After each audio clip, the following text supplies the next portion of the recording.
सम्मानित मुल्क के मालिकों, मैं बौद्ध भिक्षु सुमित रतन अभी हाल ही में साक्ष्यों को आधार न माना, एविडेंस को आधार न माना और सुप्रीम कोर्ट ने देश भारत के तमाम हिंदुओं के पक्ष में निर्णय दिया और राम मंदिर बनना शुरू हो गया।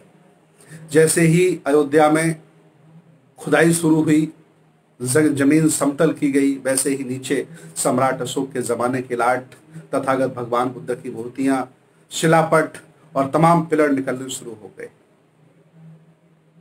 कम से कम झूठ के आधार पर ये बुनियाद न बनाए, सत्य कहते रहें कि नीचे बुद्ध विहार है, वो कभी शाकित था। आपने पूरी नदी को घाघरा कर दिया जो कभी सरयू कहलाई। कम से कम सत्य कहते रहें तो कम से कम आने वाली जो पीढ़ी होगी वो झूठ के सारे नहीं जिएगी। आपने मनमानी तरीके से जो काम कर लिया, मुझे मालूम है कि आप पावर में हैं, अधिकारों में हैं, कर रहे हैं, लेकिन आने वाली पीढ़ी माफ नहीं करेगी।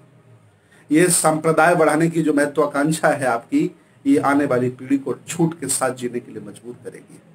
मैं पूरे देश से, दुनिया के लोगों से कहना चाहता हूं कि जो वहां पर पुरातत्व के माध्यम से अवशेष निकले हैं, उनकी निष्पक्ष जांच कराई जाए, उनका अन्वेषण कराया जाए, उनका शोध कराया जाए, तो समझ में आ जाएगा कि वो अयोध्या नहीं साकेत हुआ था, साकेत हुआ करता था।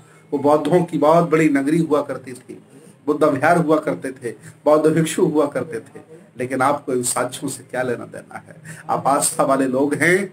आपने जानबूझ करके लोगों की आस्था की भावनाओं को रखते हुए एक ऐतिहासिक मंदिर बनाने का निर्णय ले लिया। थोड़ा शर्म करिए। जो साक्ष्य निकले हैं उनका परीक्षण कराइए, निरीक्षण कराइए, अन्वेषण कराइए, पता चल जाएगा कि यहाँ पहले क्या था।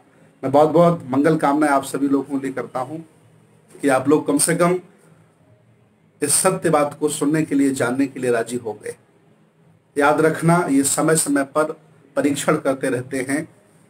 अल्पजन समय समय पर ये परीक्षण करता रहता है कि बहुजनों में सहन करने की कितनी क्षमता है।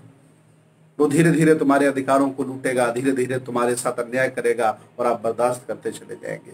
वो समझ जाएगा कि तुम्हारा खून ठंडा हो गया है और वो बड़े अत्याचार करने लगेगा। और वही देश भारत में हो रहा है। जाग जाओ बहुजनों, जाग जाओ, नहीं अल्पजन तुम्हें कहीं का छोड़ेगा नहीं। बहुत बहुत